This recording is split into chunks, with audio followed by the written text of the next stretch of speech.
Sasabihin nila, hindi ba't nangako si Kristo na babalik siya? Nasaan na siya ngayon? Namatay na ang mga magulang namin pero wala pa ring pagbabago mula nang likhain ng mundo. Sinasadya nilang kalimutan ang katotohanan na nilikha ng Diyos ang langit sa pamamagitan ng kanyang salita. At nilikha niya ang lupa mula sa tubig at sa pamamagitan ng tubig. At sa pamamagitan din ng tubig, bumaha sa mundo at nalipol ang lahat.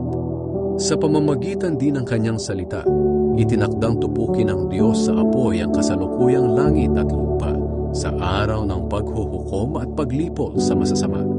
Ngunit huwag sana ninyong kakalimutan, mga minamahal, na sa Panginoon walang pinagkaiba ang isang araw sa 1,000 taon.